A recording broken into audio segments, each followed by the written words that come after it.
So I've been playing Life is Strange Episode 1.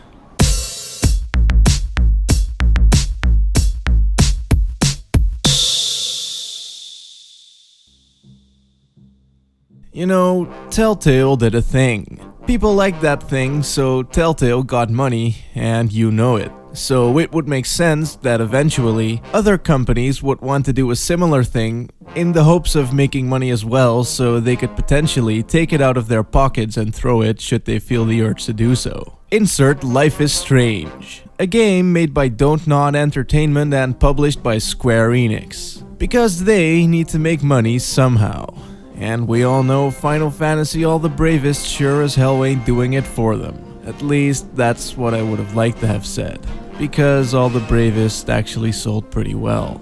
Yay. Anyway, Life is Strange follows the story of Maxine Caulfield, a photography student who has the ability to reverse time. She discovers this when she sees her friend Chloe get shot for using the word hella unironically. Now, you'd think that Max would be a wee bit freaked out by all of this, but she's actually kinda cool with it. And so she proceeds to use it liberally because god damn it, we need some of that gameplay, son. Now, despite that the story feels a bit rushed, I do actually like it quite a bit. The voice acting is pretty good, the cinematography is alright, and overall, I'd say it's told fairly convincingly as well. And I mean, sure, the writing's a bit awkward and none of the lip movements ever match up to anything what they say ever, but that's okay. It's a low-budget game and it doesn't seem to even try to be anything else. Basically, it kinda feels like one of those cringeworthy pretentious indie films. Like Boyhood. They even have the mandatory autistic guitar music with the hazy vocals and the fake Swedish accents. And of course, we need to have that font as well.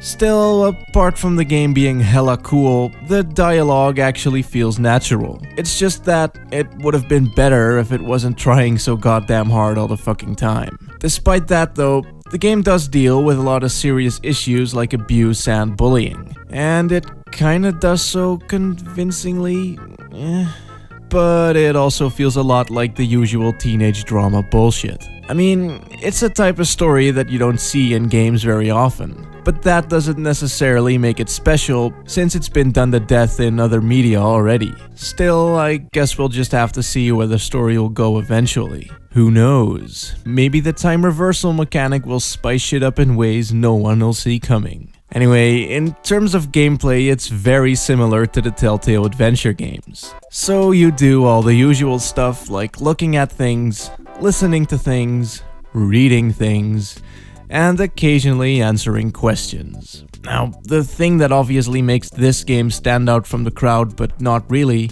is the time reversal mechanic. The thing is, certain events in the game will have checkpoints, indicated with little blips on the time spiral thingy of doom, to which you can go back to. Basically, it's a lot of trial and error. So you'll be able to reverse conversations to give a different answer than the one you gave before, which will trigger a different outcome. Like, do you tell the man what happened, or do you lie?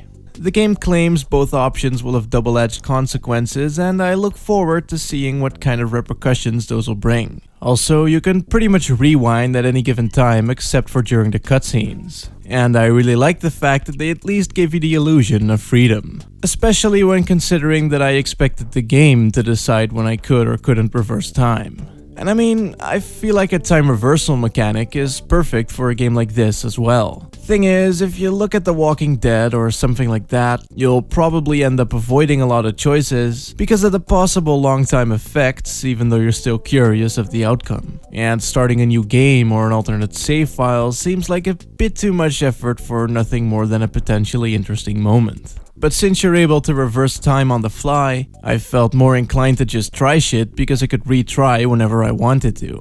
Really, it feels kinda liberating, and that's hella cool. Now, at this point in time, it's hard to say which choices affect the game in what way, since it's an episodic game and the other episodes haven't been released yet. Though I have a sneaking suspicion that, similar to some of the Telltale games, the choices won't actually affect major events all that much. But I'd love to be proven wrong. Anyway, overall the gameplay's fine. The The controls are okay, and the game actually runs pretty smooth as well, which isn't something you could necessarily always say for the Telltale games. That said, there is some pretty unfortunate screen tearing, and despite the cool lighting effects, the shadows do seem to spaz out a little bit here and there. But the game is built in the Unreal Engine, so the fact that it even runs on the PS3 at all is kind of a miracle in and of itself. Anyway, it's a pretty good game thing. Although I do have one small teensy-weensy little issue. Thing is, the game has a lot of wannabe post-hipster retro cool bullshit going on. You know, the previously mentioned stuff and things with the guitars and fonts and stuff and things. Not to mention that the whole game is basically one big Instagram filter. They just as well could have put a bunch of triangles and lens flares everywhere because graphic design. And since every schmuck with Photoshop thinks they can be a graphic designer, it would make sense for shit to become generic and washed out even before it's cool. Now, I think it's pretty obvious that I don't really like this particular style. But if you do, then by all means give the game a go. It's made for you. It's Tumblr the game. Because life is strange. And tonight is going to be a good night. Follow your dreams. And shit. Anyway, I'll probably get back to this and give it a full review once all 5 episodes happened. Probably. I think. Maybe not. I don't know, it kinda depends on whether or not the other episodes do something drastically different that'll make me have to rectify some of the things I said here. But despite the cringe, I did actually like the game a lot. So yeah. Thanks for watching, and be sure to reblog this video. That was awful.